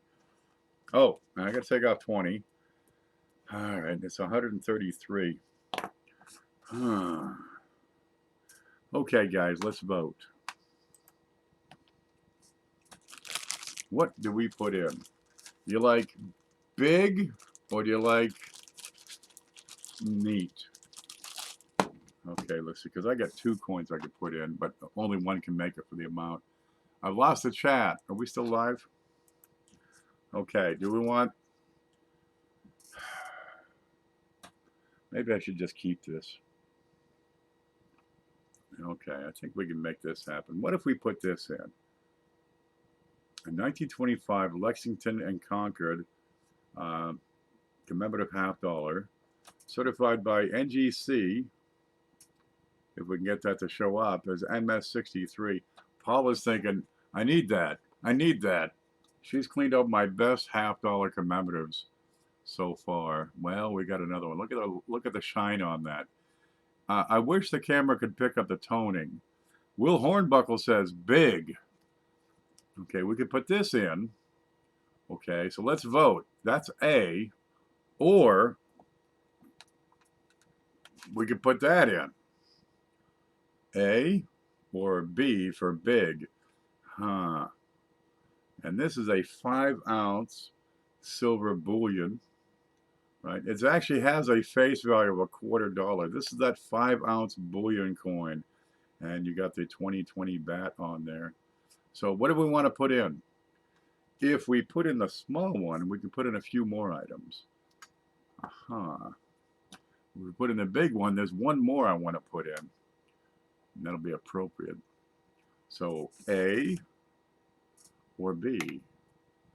We got 3 votes for A, 1 for B, 2 for B, 4 for A, 5 for A, 6 for A, 3 for B, 4 for B, 5 for B, 7 for A, 8 for A, 8 to 5. Paula says,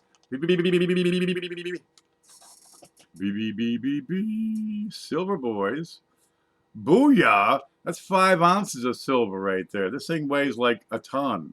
Well, okay, it weighs like 5 ounces. Maybe 6 because of the plastic it's in. Okay, A, B, B, B, B, A. All right. Travis D says B, apparently. I'm seeing a lot of B's. Let's put in the winner's choice. Okay. All right. This goes in for 105. This goes in for 125. I got 133 to work with. Okay, so let's give a winner's choice. Okay, let's move this over. All this good stuff. You can have, the winner gets to choose. Okay. So I got to bring up $8 on that one. Well, you know, I got that 1939S and the 1938S Jefferson. Where the hell did that go? What if we round it out with a 1950D? Aha. And so there would be pretty much the 3 key dates for the Jefferson Nickel series. Okay. So that would be one choice. And the other choice would be, that's a 105, so I've got to find 28. Yeah. We got that's good for $28 around here. Let's see. Wait for it, wait for it, wait for it. No, that didn't work. And we could do a C, but that's going to be tough. Okay, we could do that.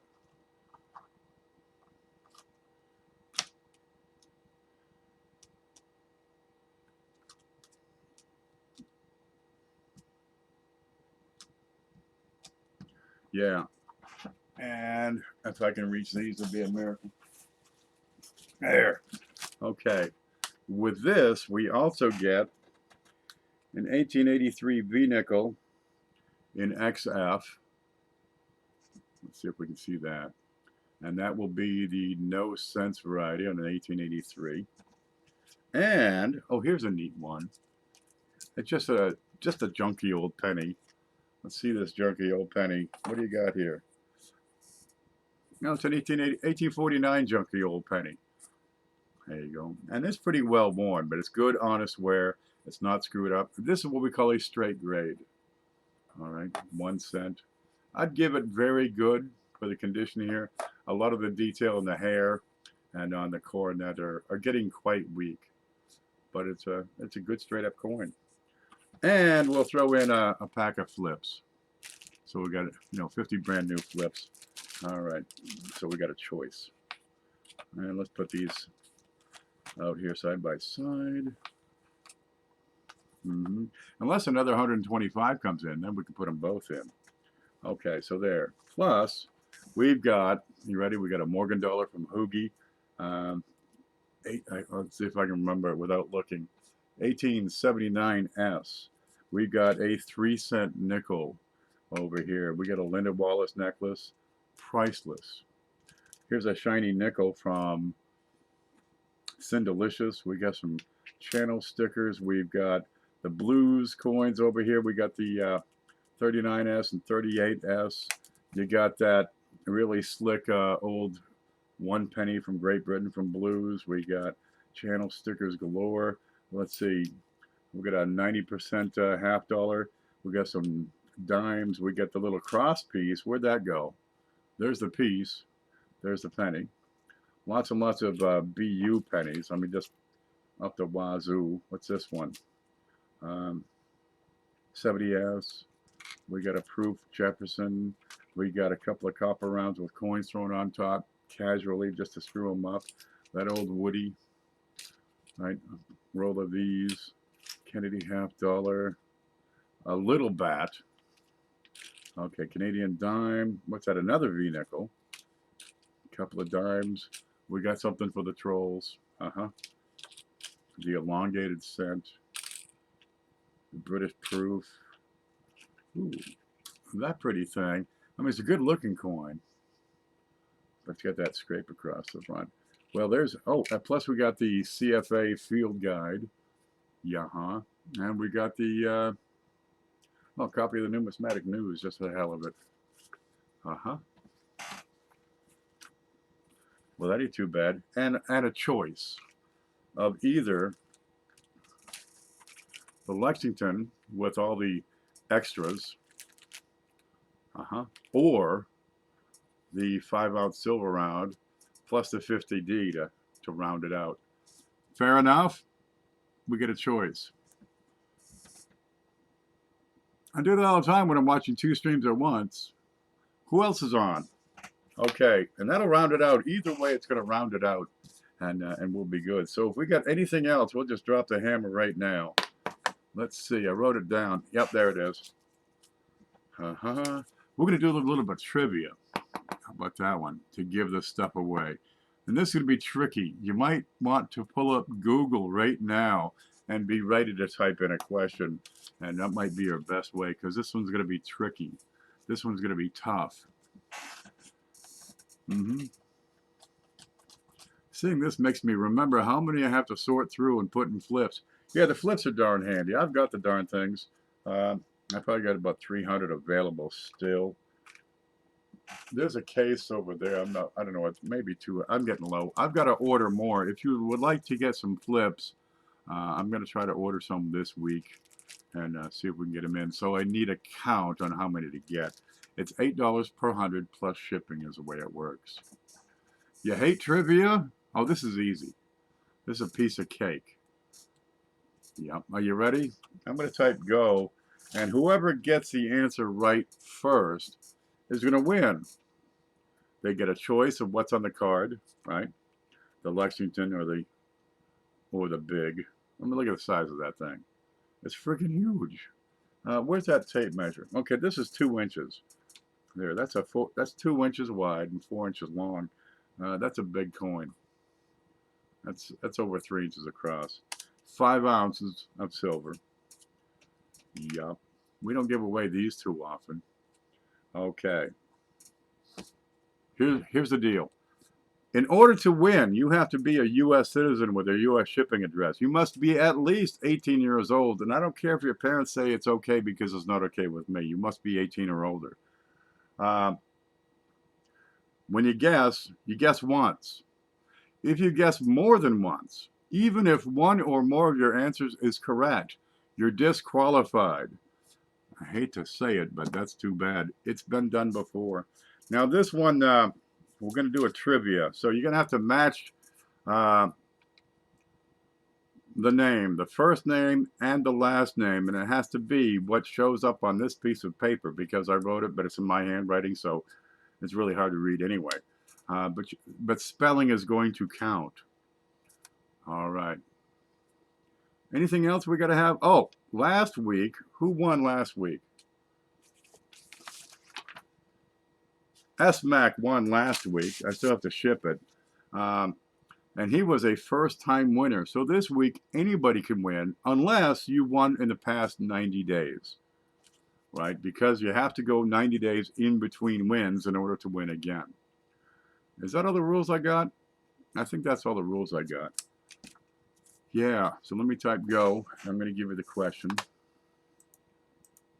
G-O. All right, you ready? There, I type go, so it gives us. Who designed that Lexington commemorative $50? Who designed that coin? That's it. Live chat. I'm on live chat. We're good.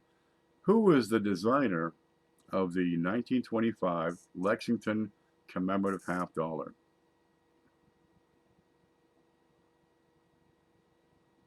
What if the initials are on there?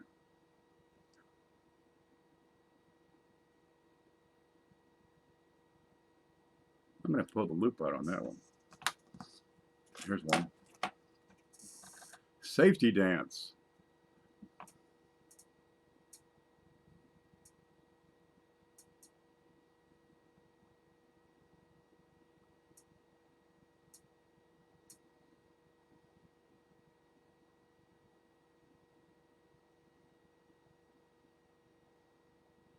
I'm looking at the bottom and I don't see his initials. Where is it? Where is it? No, that's not it. Here it is. Look at that. That's the Minuteman. That's a statue that stands in Lexington or Concord, one of them. Minuteman statue. We don't want the designer of the statue, but the designer of the coin. Well, he just took a picture of it and traced over it, and it worked out pretty good. And the belfry is still standing there. Back in the day, they would sound cannon as a warning from town to town. It was the fastest way to communicate. There were no telephones, and they didn't tame the bats yet. Okay, we got winners. We got like 37 winners. Okay, you ready? It has to look like I lost it. Oh, here it is. A person designed it. Here's what you're going to see. I got to have this name, Chester Beach, B-E-A-C-H. So the first one who wrote Chester, not Chester the molester, no, Chester Beach. And I'll forgive capitalism, capitalization. There, so let's get over to the scope. Here's the screen. Let's slide this over. And, oh, I got to type stop. Because, yeah, everybody's got that. Okay, let's go back up. Look at this. Chester Beach, Chester Beach. Chester the molester? No, Arnie, no. Arnie, no. Okay, look, everybody got this. Yeah, I asked this one this week because Mike Kittle won, and he can't win again, so he didn't nail this one. Okay, let's see. Where are you? There's the go. John Smith and Captain Jigga. Captain Jigga says Chester Beach first. Chester, C-H-E-S-T-E-R B-E-A-C-H. And that says Chester, C-H-S. Yeah, okay. I see Captain Jigga. Jason was real close, but Captain Jigga. Now we're going to see, did he guess more than once? Where's the screen? There it is. Okay, there's Captain Jigga. There's go. Captain Jigga.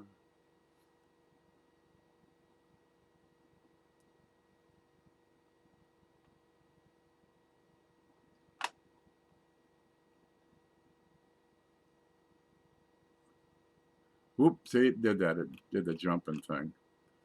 Okay, go try again.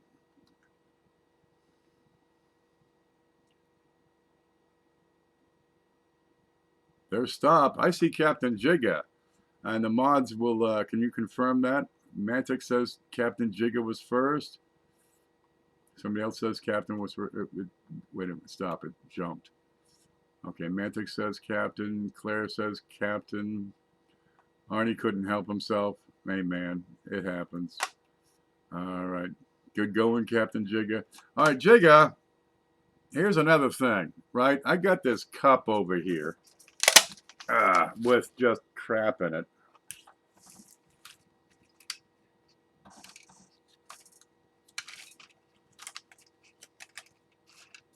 What's this? Well, there's that. Okay, we can't see that. There was, maybe it was this other cup.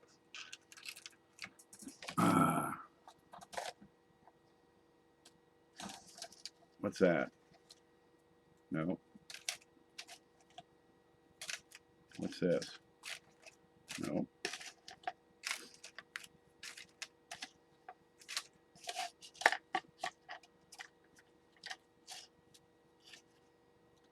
No. Well, somewhere here was there's an Indian penny, and it just said Captain Jigga on it. So I'm going to guess you had won a giveaway, and it never went. What is all this stuff? All right. Wow. Look at all this junk. Okay, look, I got Captain Jigga. Let me make some notes first and get this out of my way here. Okay, I got Captain Jigga. We got to add an Indian. Okay, and then we're going to figure out which of this you got to have. Captain Jigga says, I really like crap.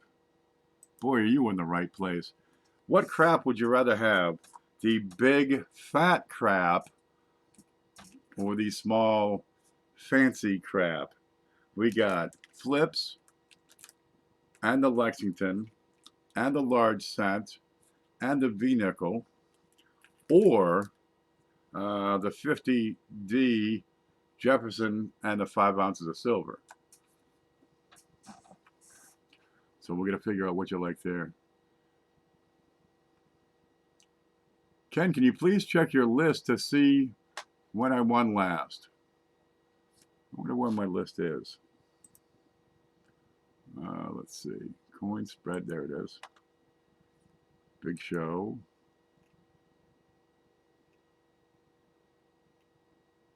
Well, Captain Jigga won in August last year.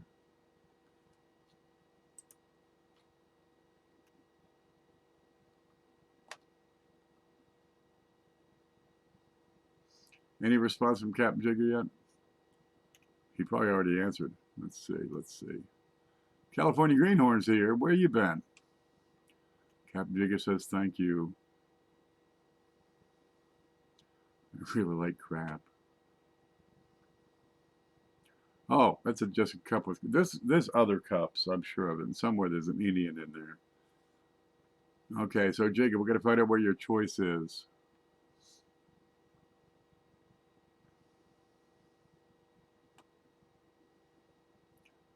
You like the Hunka Chunka? I'll take the 5-ouncer, please. This goes away. Ta-da! We'll get rid of that stuff. You get the 50D to go with the other Jeffersons. You get the hunk of love. That's a burning hunk of, oh my God, love. There is, let's see, you got an old 1 penny. Look at this. You got a hell of a Morgan. There's a 3-center in here, right?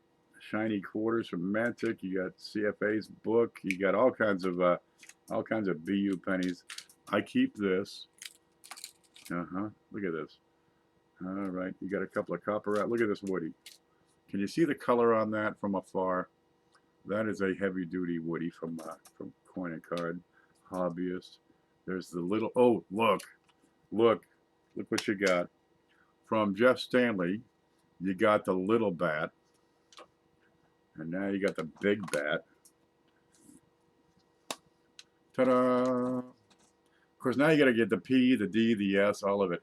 Did you notice this thing does not have a mint mark? Look, there's no mint mark here. No matter.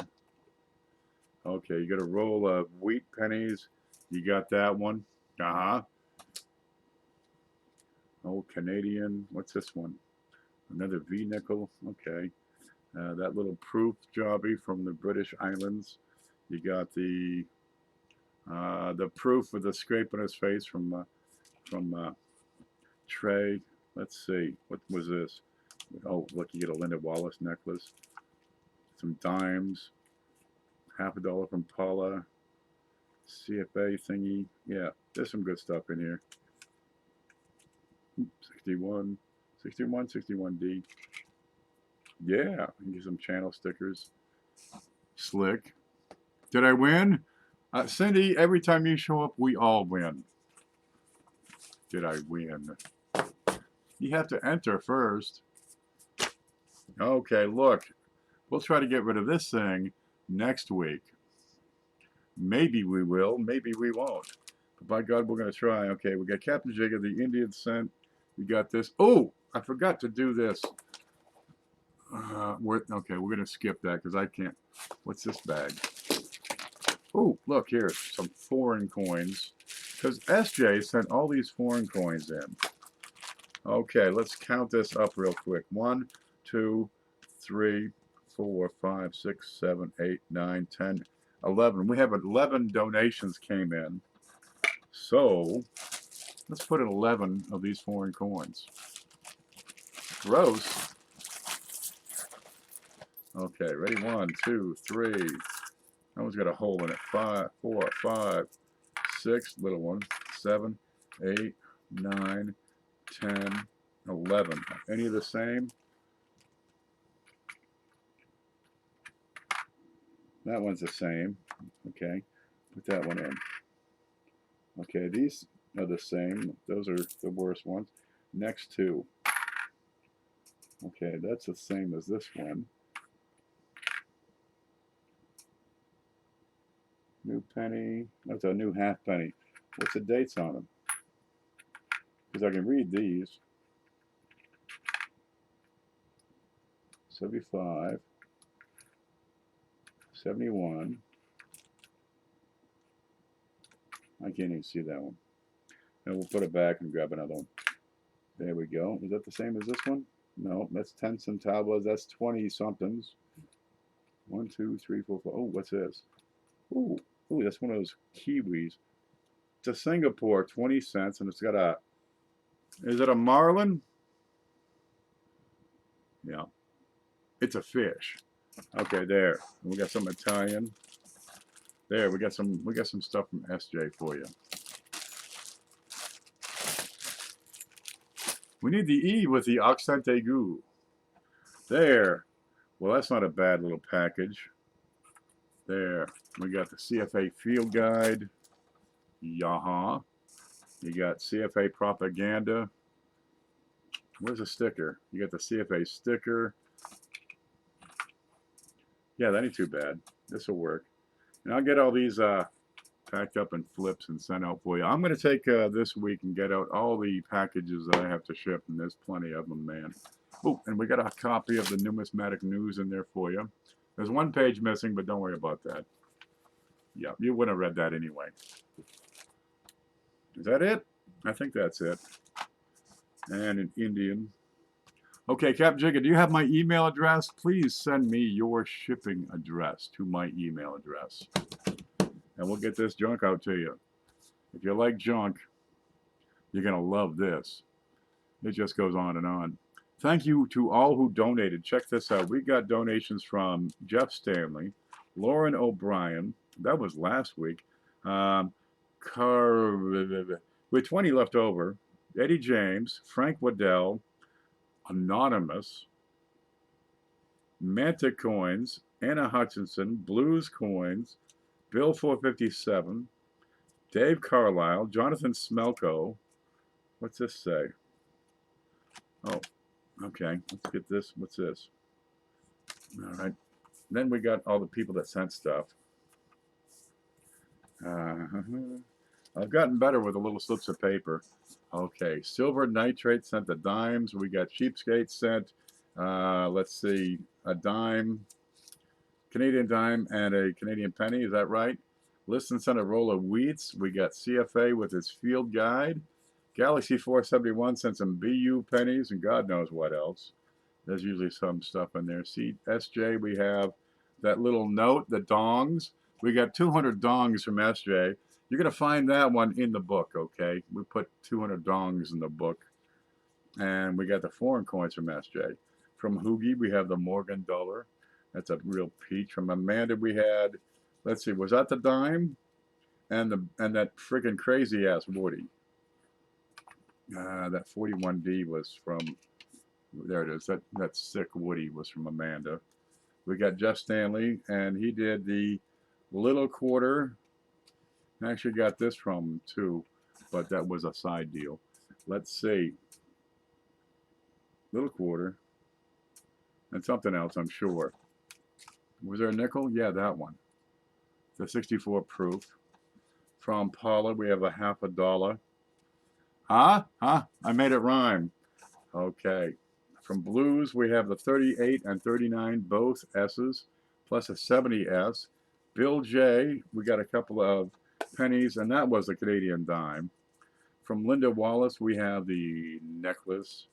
From Ida Herring, we have the little cut, and the cross and the penny, plus the little piece that came out, and a buffalo nickel. From Doug Reese, we got so much stuff, I don't know where to start. From Liston, we have $100.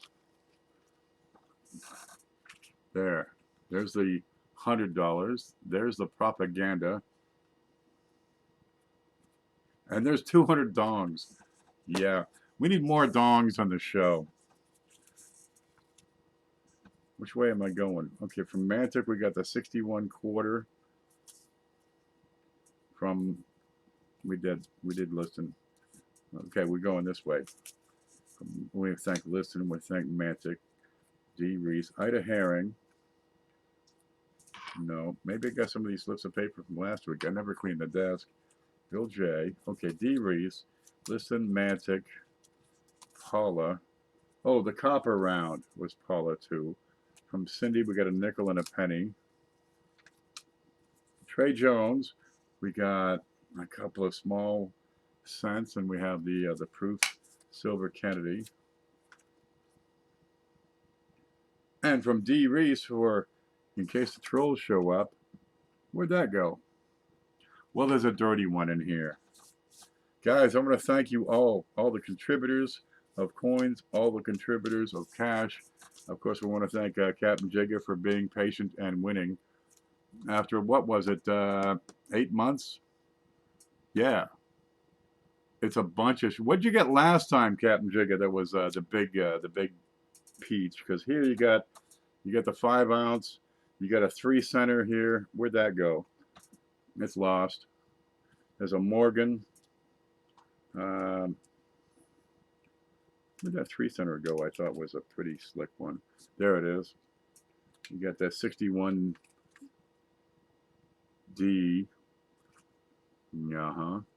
That old, yeah, the old 1912. What was that? Oop, we're losing stuff. It's sliding. All right, we're going to slide it off here. There. All that stuff. Look at it. It goes from C to shining C and up over there, some stuff.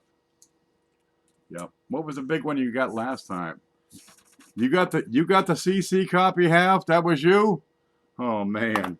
I missed that. That was a hell of a peach. Yeah.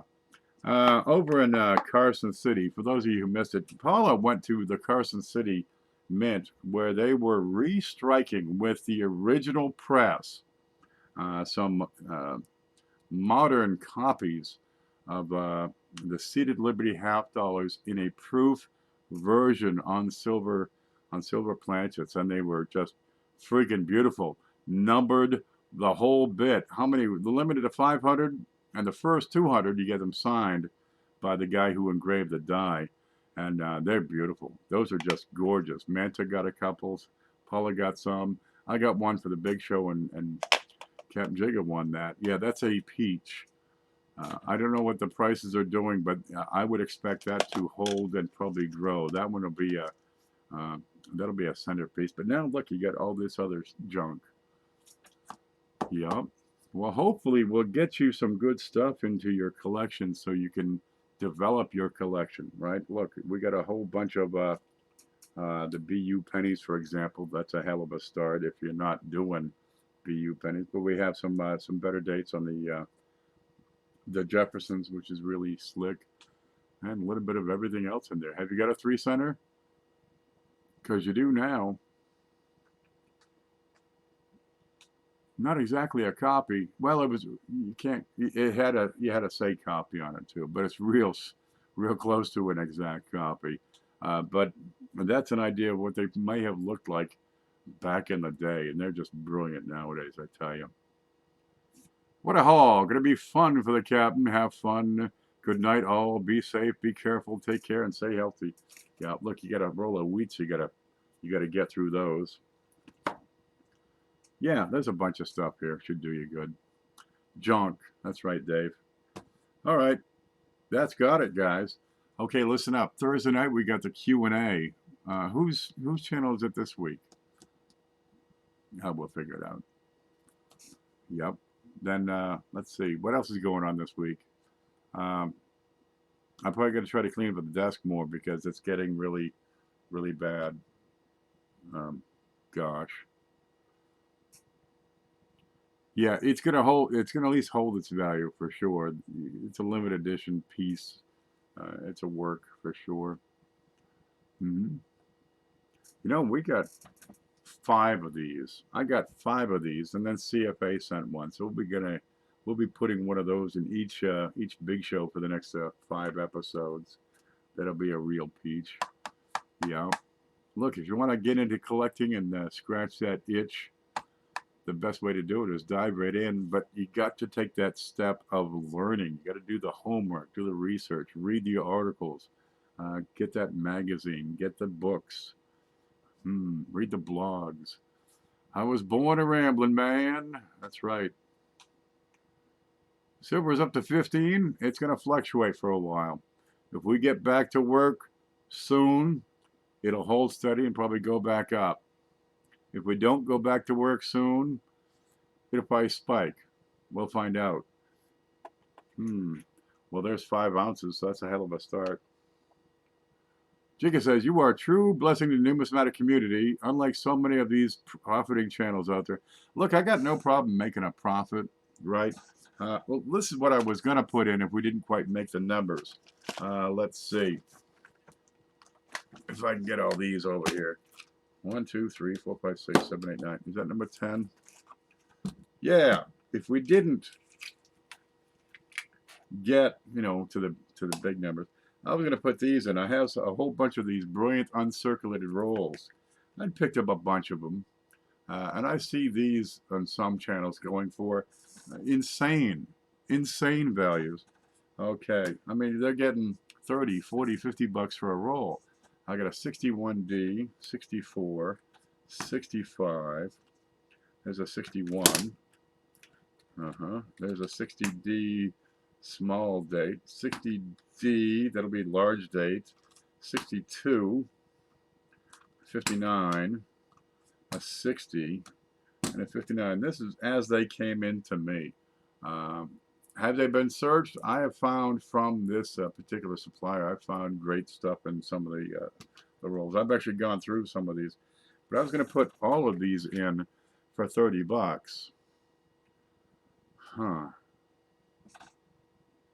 2, 3, 4, 5, 6, 7, 8, 9, 10. Yeah.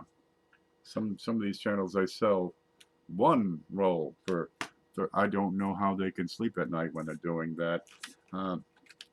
Is it marketing for a good price, for a fair price? Are the things worth whatever somebody's willing to look? If you got somebody out there willing to spend $500 on this, does that mean this is worth $500, or is a guy just throwing away his money for no reason? I have no problem with somebody making a decent, honest living, but there's a point at which you're really stretching the hobby, and you're going to do more damage to the hobby than good. As soon as people realize what they spent and what the thing is worth that they spent how much money on, and realize they bought that one roll for 30 bucks, they should be getting 10. Then they're going to be driving people away from the hobby.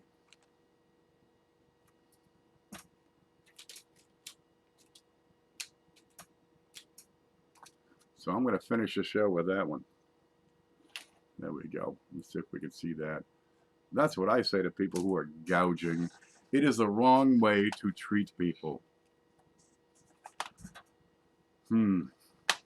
Be fair, be honest, show integrity, and you can carry the hobby, and you can make a decent living. But if you're going to do people wrong and not give them fair value for what they're purchasing, what they're spending, you're not doing the hobby a favor. And when they find out, they're going to drop your channel, they're going to drop your market. They won't be shopping with you anymore, and the word's going to get out. And I know that there are several channels that watch my channel, and so I suspect that my message will get through to who it should get to. And maybe they'll change their ways. Chester Beach. You're right, Dan, but a little late. No matter.